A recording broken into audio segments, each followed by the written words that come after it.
It is the last Saturday of October. You are 2 miles from your truck, cutting firewood on the back 40, when the sky turns the color of a gun barrel and the cold rain comes in sideways. So you do what every survival show ever taught you.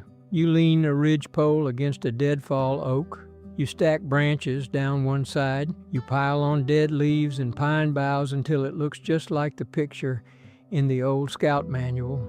And at 2 in the morning, you are lying under that lean-to, dry as a bone, out of the wind, and shaking so hard your teeth ache. That lean-to is the first shelter my grandfather ever showed me, right here in these Oklahoma woods. He built it so I would know what not to trust my life to, because a shelter can turn every drop of rain and still pull the warmth right out of your body before sunrise.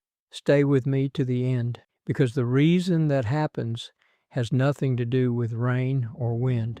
It is one specific thing the ground itself does to a sleeping man all night long, and once you understand it, you will never spend a cold night in the woods again. I'm Wes Kingfisher. I'm 64 years old. I'm of Cherokee heritage, and I was raised by my grandmother Ada in the hills of eastern Oklahoma, where I still live today. She taught me the plants and the kitchen, but my grandfather and my uncles taught me these woods. 40 years on the powwow trail taught me the rest, and I have slept warm in a teepee on the northern plains at 20 below zero. The old ones never wrote this down, so listen close. Now let me be fair to the lean-to, because it is not useless. As a shade in August, it is fine. As a windbreak for a day camp, it is fine. As a bed on a freezing night, it is a trap dressed up as a shelter. Look at what it really is. It is one wall leaned over a man, with a wide open face that the wind treats like a front door. To stay alive under it in the cold, you have to keep a fire burning across that whole open face until morning, which means you are not sleeping. You are feeding wood to a hungry fire every 40 minutes until dawn. And the modern answer to that misery is money. A 4-season tent runs a couple $100 at the sporting goods store. A sleeping bag rated for real cold runs a couple $100 more. There's a whole aisle of gear standing between you and a warm night, and every piece of it wears out. Meanwhile, our people raise children through prairie winters in shelters made of poles, hide, grass, and bark, made entirely from what the land gave. And they slept warm. They could do that because they understood something about where a sleeping body actually loses its heat. I will come back to that because it is the answer I promised you, and it is waiting at the end. First, I want to walk you through everything my grandfather and the elders taught me about shelter in order from the ground up. Now, everything I'm about to walk you through today comes out of a book I finally sat down and put together because the old ones never wrote it down and somebody had to. It is called The Native American Way. 101 remedies, skills, and recipes that kept my people alive for 10,000 years.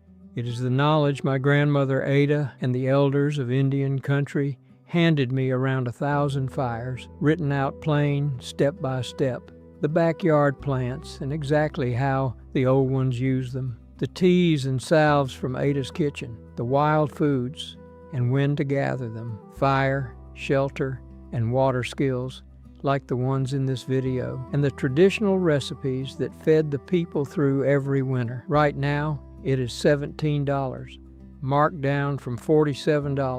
$17 set against a whole pharmacy aisle and a whole sporting goods store for knowledge that took 10,000 years of testing. Now go ahead and grab your phone and open up your camera, the same one you use to take pictures. Point it at that square code on your screen and hold it steady for a second.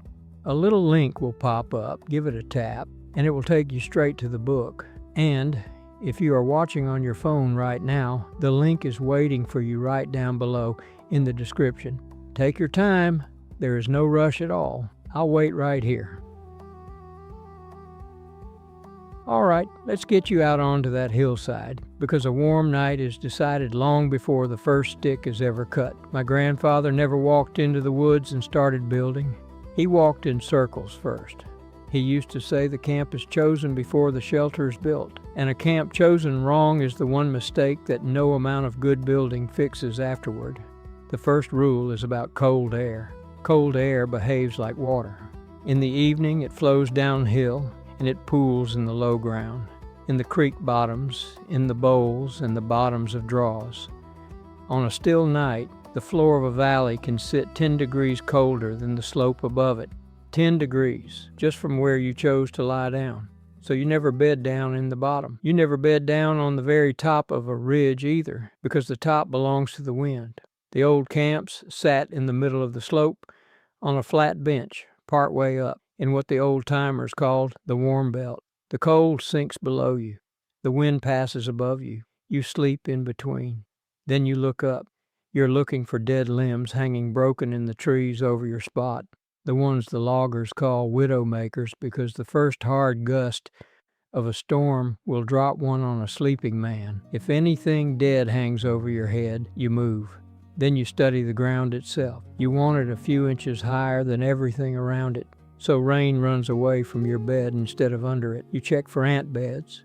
You check for the packed bare trails that deer and wild hogs travel at night, because you do not want to sleep in the middle of their road.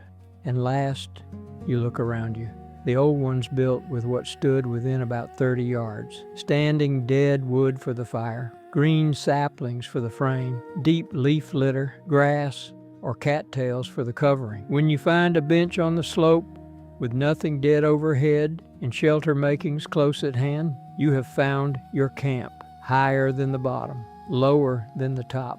That is the whole test, and it costs nothing but 10 minutes of walking in circles. Now the shape, and for this lesson, I have to take you out of Oklahoma for a minute, up to the northern plains, because our people out there raise the finest cold weather shelter this continent has ever seen.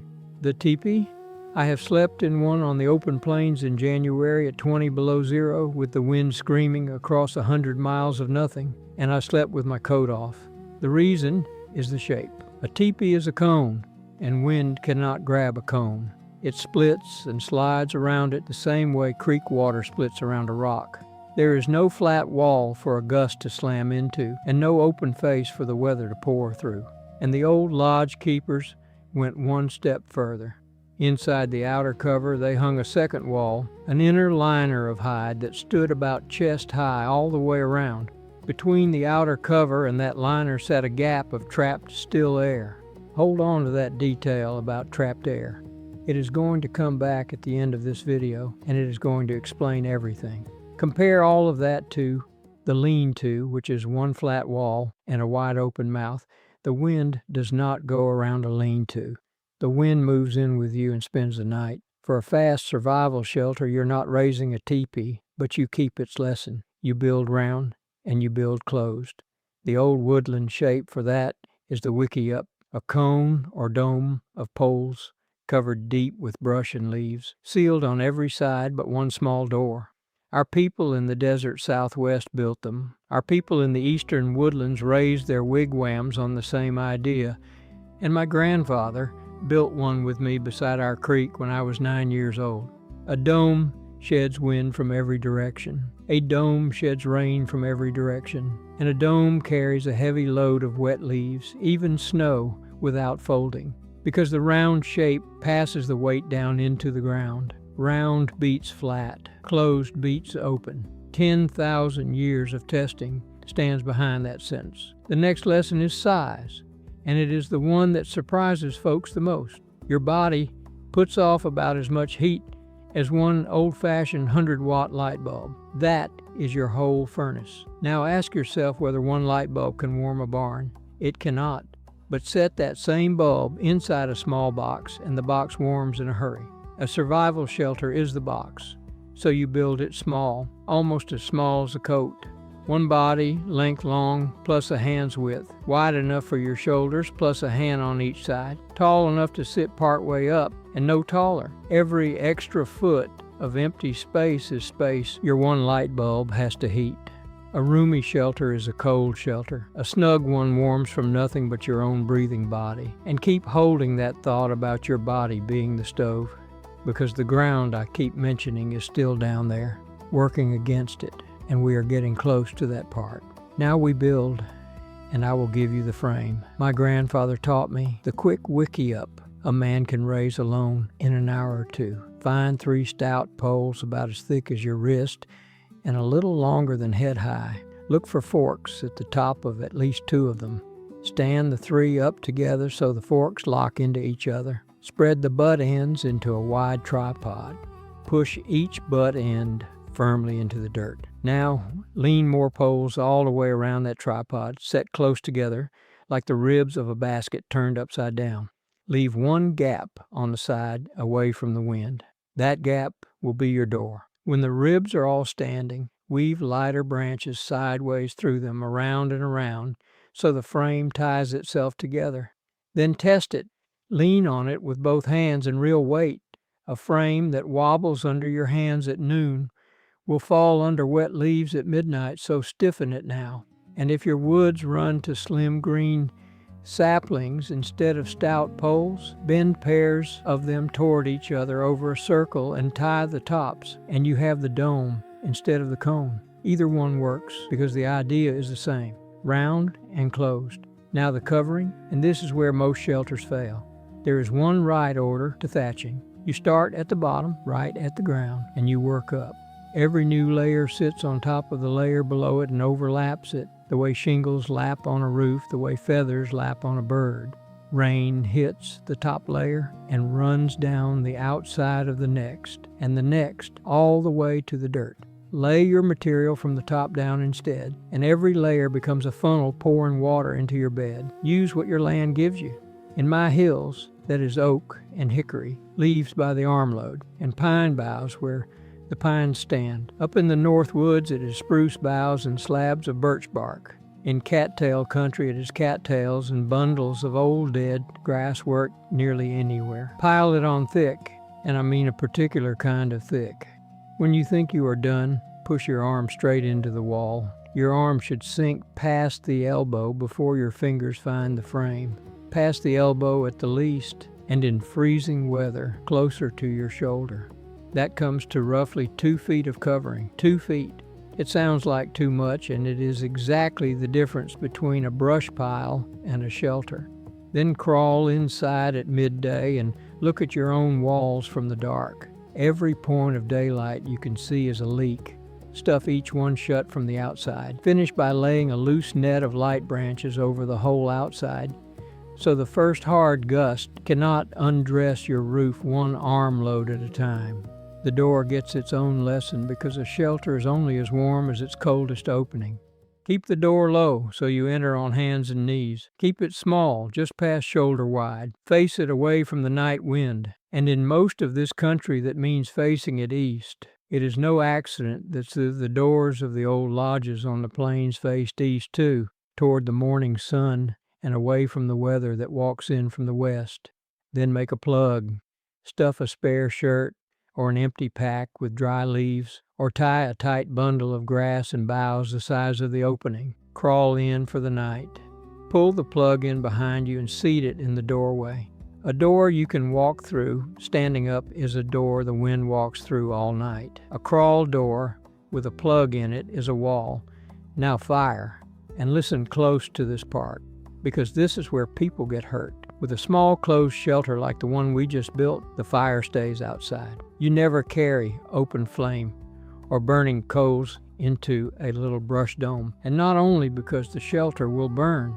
Coals breathe out a bad air that has no smell and no color. And in a sealed space, that air can put a sleeping man under for good.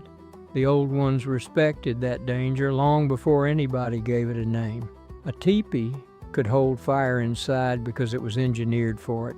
That cone is a chimney with smoke flaps at the peak that our people on the plains worked with long poles to pull the smoke up and out with the wind. Your one-night wickie-up is no chimney, so your fire sits outside, a few steps past the door. But the old ones still carried the fire's warmth to bed, and this is how. Heat rocks at the edge of your fire for a good hour. Use rocks from dry ground, never from the creek, because waterlogged rock can burst in a fire like a shot. Roll the hot rocks into a shallow hole where your bed will lie. Cover them with 4 inches of packed dirt. 4 inches, so nothing beneath you can scorch. Those buried stones will breathe a gentle heat up through the floor of your shelter until morning. That is the old way of taking the fire to bed without taking the flame. And I will tell you something else my grandfather made me do. He made me build this whole shelter in the home woods on an easy autumn weekend, twice, before he ever trusted me to need one. Practice it once behind your own place while nothing is at stake. Your hands will remember it forever after that. And that brings us to the part I promised you at the start. Because a man can pick the right bench on the slope, raise the right shape, thatch it 2 feet deep, plug the door, and still wake at 2 in the morning shaking exactly like that fellow under the lean-to in the October rain. The reason comes down to touch. Your body loses heat a few different ways. It drifts off into the air around you. Moving wind strips it away faster, which is why we built round and closed. But the fastest thief of all is touch. Whatever your body presses against, it pours heat into, and it pours fastest into anything dense, cold, and damp. Nothing in the woods is more dense, more cold, and more damp than the ground. The air inside your little shelter will warm from your body within the hour.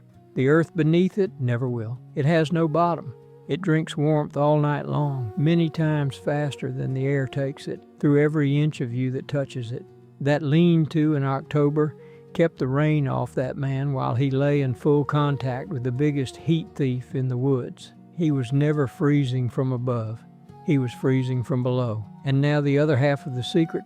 The thing that actually keeps a body warm inside a buffalo robe, inside a goose-down bag, inside a 2-foot wall of leaves, inside that liner gap in the teepee, is not the material itself. It is still air, trapped in 1,000 little pockets where it cannot move. Dead air is the finest insulation the Creator ever made, and every single thing I have shown you today was a way of trapping it. So here's the last rule, the one the old ones lived by. Never sleep on bare ground. Our people on the plains slept up on willow rod beds under buffalo robes. In the eastern woodlands, it was cattail mats and cedar boughs. My grandfather used dry leaves and pine boughs by the armload, and so do I. Build your bed knee-high, a pile that looks foolish and far too big. Lie down on it, and it will crush under you to about 4 inches. 4 inches of trapped, dead air between you and the earth after it settles, and not 1 inch less. Then lie still on it for a minute and pay attention. Anywhere you feel a cold line pressing up into you, get up and feed the bed until that cold line is gone. My grandfather had a saying about all of this, and it is worth the whole video. 1 blanket under you is worth 2 on top of you. The bed before the blanket, every time. And that right there is the kind of knowledge my grandfather handed me for free around the fire, and it is exactly why I wrote the book. The Native American way holds 101 of these. The remedies, the wild foods, the skills, and the old kitchen, written out plain and step by step so they do not die with me. The shelter knowledge you just learned has its own page in the book. It is $17 right now, marked down from $47, and it sits on your shelf where no storm and no power outage can ever touch it. 10,000 years of testing. That is the guarantee on this one. Now go ahead and grab your phone and open up your camera, the same one you use to take pictures. Point it at that square code on your screen and hold it steady for a second. A little link will pop up. Give it a tap, and it will take you straight to the book. And if you are watching on your phone right now, the link is waiting for you right down below in the description. Take your time. There is no rush at all. I'll wait right here. So keep it in order the way I gave it to you. The middle of the slope, the round closed shape, the small space, the thatch past your elbow, the plug door, the fire outside, and the bed before the blanket. Now, tell me in the comments where your people are from. And if there is native blood in your family line, like there is in so many American families, I would be honored to hear the story.